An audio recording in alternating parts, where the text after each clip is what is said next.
ఏడవ పాఠ్యాంశం తపస్సు.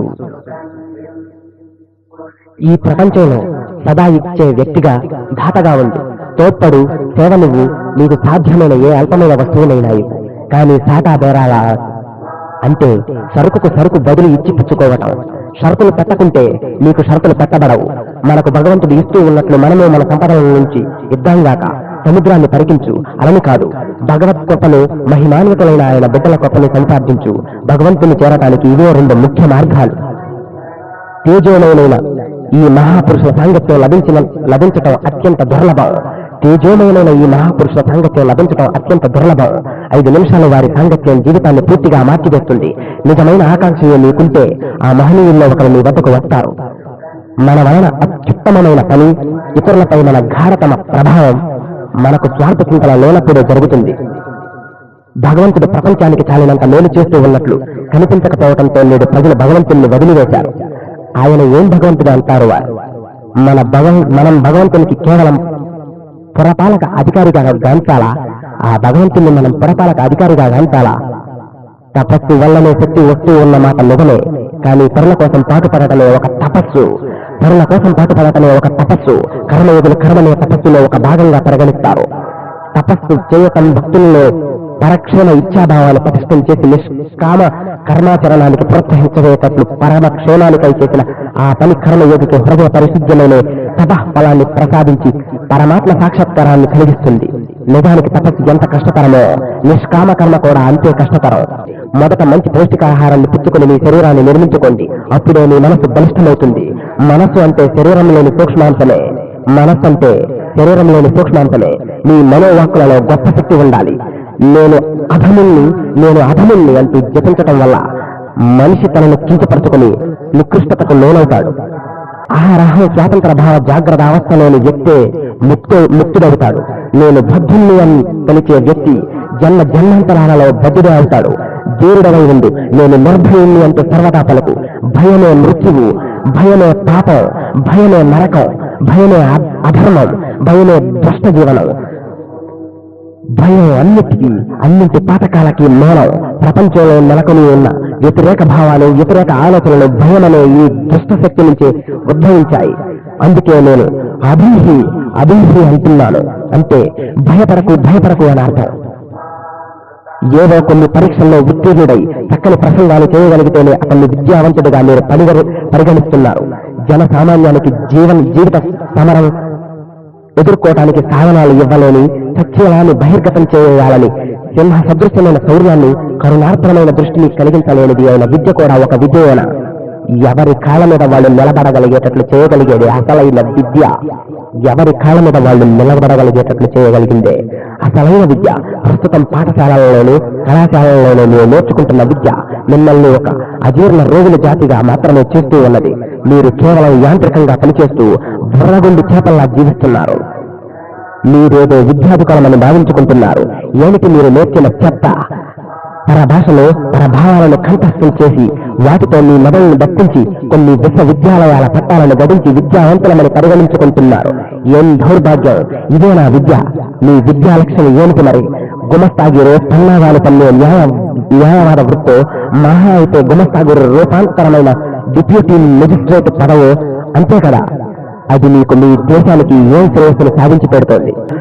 మీ మత గ్రంథాలన్నింటినీ గంగలో పారవేసి కూడు గుడ్డ సముపార్జించేది. అలా సముపార్జించుకునే విధానాలను ప్రజలకు బోధించండి.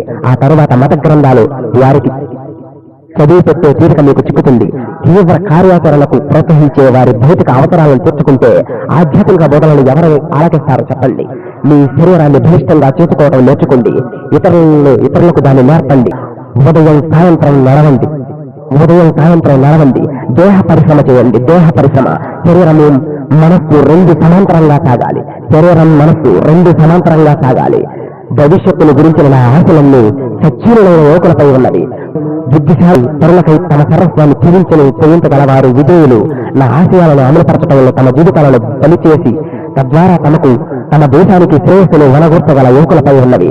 ఆ యువకులపై ఈ దేశ శ్రేయస్సంతా ఆధారపడి ఉన్నది. నచికేతుడు వంటి శ్రద్ధాళువులైన యువకులు 10-12 మంది నాకు లభిస్తే ఈ దేశస్థుల భావాలను, వ్యక్తులను నూతన పదాన మళ్లించగలను. నూతన పదాల మన్నించగలడు. 8వ పాఠ్యాంశం జాతీయ ఆదర్శం. హనుమన్ మహావీరునే మీరు ఇప్పుడు ఆదర్శంగా గైకొనాలి. శ్రీరాముని ఆజ్ఞ మేరకు అతడు సముద్రాన్ని ఎలా లంఘించాడో చూడండి. జీవన్ మరణాలైన అతడు లక్ష్యింప చేయలేదు. అతడు అద్భుత ప్రజ్ఞాధీనుడు, జితేంద్రియ చక్రవర్తి. సేవా శుశ్రూష అనే ఇష్టి మహదాదర్శం అనుసరించి మీ జీవిత నిర్మాణం చేసుకోవలసి ఉంది. దాని ద్వారా తక్కిన ఆదర్శాలన్నీ జీవితంలో క్రమంగా అభివ్యక్తం అవుతాయి. మారు మాటలోని దుర్వాజ్ఞ పాలన, నిష్ఠాగరిష్టమైన బ్రహ్మచర్యం కార్యసిద్ధికి కీలకం. మారు మాటలోని దుర్వాజ్ఞ పాలన, నిష్ఠాగరిష్టమైన బ్రహ్మచర్యం కార్యసిద్ధికి కీలకం. దేశంలో ఢంకాలు తయారు చేయరా? ఈ దేశంలో ఢంకాలు తయారు చేయరా? ఢాకాలు, ఢేరీలు భారతదేశంలో లభించవా? ఈ వాయిద్యాల గంభీర నిర్ఘోషాలను బాలబాలికలను విననివ్వండి. బాల్యం నుంచి పౌరుషహీనమైన సంగీత రూపులను విని ఈ దేశం దాదాపు 600 రాజ్యంగా మారిపోయింది. 600 రాజ్యంగా. ఇంతకంటే ఎదురు చూడవలసిన పతనం ఇంకా ఉందా? డమరు బాగా బజాయించండి. గంభీర క్షేత్ర నినాదాలు చాలా రోజుకట్లు భూరులను మ్రోగించండి. సున్నిత భావాలను మాత్రమే చిగురింపజేసే సంగీతానికి కొంతకాలం విశ్రాంతినివ్వాలి. ప్రజలు తిరుపతి గానం వినడానికి ఆరాటపడాలి. వేద సూక్త గర్భారావాలతో దేవతను పునరుజ్జీవనం కావలసి ఉంది. ప్రతి విషయంలోనూ సాహసోపితమైన మగతిని పునరుద్దీపితం కావాలి. తినటంలోనూ, వస్త్రధారణలోనూ, పడుకోవడంలో గాని, పాటలో గాని, ఆటలో గాని, ఆనందంలో గాని, రోగంలో గాని సర్వోత్తమమైన నైతిక సాహసాన్ని ప్రదర్శించండి. ఏ పని అయినా మీకు కష్టమని చెప్తే ఇక్కడికి రాకండి. భగవత్కృపచేత మార్గాలన్నీ సుగమమవుతాయి. కుల మత విచక్షణ లేక పేదలను అనాథలను సేవించటమే మీ పని. కుల మత విచక్షణ లేక పేదలను అనాథలను సేవించటమే మీ పని. ఫలితాల గురించి ఆలోచించాల్సిన అవసరమే లేదు. అది రామంగా పనిచేయటమే మీ కర్తవ్యం. ఆ పైన సర్వం దానంతట అదే అనుగమిస్తుంది. నా బుద్ధిని నిర్మాణానికే కానీ విధ్వంసానికే కాదు. గుర్తుపెట్టుకొని నా బుద్ధిన విధానం నిర్మాణానికే కానీ విధ్వంసానికే కాదు. ఎంతో తపస్సు చేశాక ఇదే పరమ సత్యమని నేను గ్రహించాలో భగవంతుడు ప్రతి జీవిలోని నెలకొని ఉన్నాడు. అంతకు మించి మరో దైవం లేదు. జీవుని సేవించేవాడు దైవాన్ని సేవిస్తాడు. సుఖం సత్యానికి జీతురాయి కాదు. తద్విరుద్ధంగా సత్యం సుఖానికి ఆమె దూరంలో ఉంటుంది. నిజంగా సత్యం అన్వేషింప కోరితే సుఖాన్ని అంటిపెట్టుకుని ఉండరాదు. త్యాగం ఆవశ్యకత. ఎవరి పట్ల కనికరించబోద్దు. అందరినీ మీకు సమానంగానే చూడండి. అందరినీ మీకు సమానంగానే చూడండి. అసమానత అనే పాత పంపకం నుండి మిమ్మల్ని మీరు క్షాళనం చెప్పుకోండి. అందరం సమానులలో నేను సజ్జనుడను, నువ్వు దుర్జనుడు, నిన్ను సంస్కరింప ప్రయత్నిస్తున్నాను అని ఎన్నడూ పలకవద్దు. అన్నిటికంటే ముఖ్యం ఆలోచన. ఈ అద్భావ తద్భవతి అని సంస్కృత వాక్యం అంటే ఎలా ఆలోచిస్తామో అట్లే అవుతాం. శాశ్వత ధర్మం స్వార్థ త్యాగం కానీ స్వార్థ ప్రకటనం కాదు. స్వార్థ ప్రకటనం కాదు. మనం చిన్న అలల వలె కనిపిస్తూ ఉన్నప్పటికీ అనంత సముద్రం మన వెనక ఉన్నదని గమనించండి. మనం దానితో ఏకమై ఉన్నాం. తనకు తానుగా ఏ అలా నిలబడలేదు. భారతదేశంలో ఆదర్శ మహిళ తల్లి, ఆద్యంతమే తల్లియే. ఇది అనగానే హైందవుడి మనసులో మాతృత్వం గోచరిస్తుంది. భగవంతుల్లో తల్లి అంటారు. భారతదేశంలో సామాన్య మానవునికి స్త్రీత్వంలోని శక్తి అంతా మాతృత్వంలోనే కేంద్రీకృతమై ఉంది. భారతదేశ స్త్రీత్వాదర్శం మాతృత్వం అద్భుతమైనది, నిస్వార్థమైనది, సర్వం సహించేది, సదా మన్నించటమే స్వభావంగా కలది. ఆ మాతృదేవి మాత భారత జాతి ఎన్నడూ సంపదలకై ప్రాకులాడ ఎరగదు. అపార ధన సంపదలు ఆర్జించి ఉన్నప్పటికీ, బహుశా ఏ ఇతర దేశం కూడా ఆర్జించినంతటి ధనం ఆర్జించినప్పటికీ భారత జాతి సంపదకే ప్రాధాన్యత ఇవ్వలేదు. యుగాల పర్యంతం అదొక శక్తివంతమైన జాతిగా ఉన్నప్పటికీ అధికారాన్ని వాంఛించి ఎరగదు. రాజ్యకాంక్షించే ఇతరులపై దండయాత్ర జరపలేదు.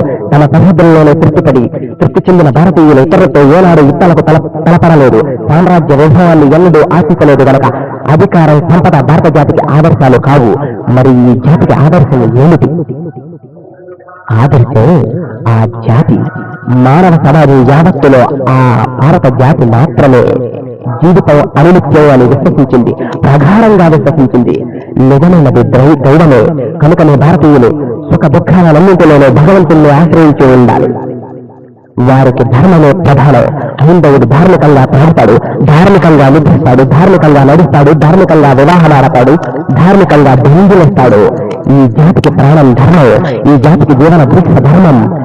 ఆ ధర్మం తుక్కు చెదరలేదు కాబట్టి ఈ జాతి ఇంకా సజీవంగా ఉంది. భారతదేశం శక్తివంతమైన దిగ్విజయాలు చేయదు, మాటికి చేయదు. వారెన్నటికీ ఒక గొప్ప రాజకీయ శక్తి కాబోరు. అది వారి పని కాదు. సమస్త జాతుల సామరస్యంలో భారత జాతి ఆలపించవలసిన రాగం అది కాదు. అలా అయితే ఇక దేన్ని ఆలపించాలి? భగవంతుణ్ణి మాత్రమే.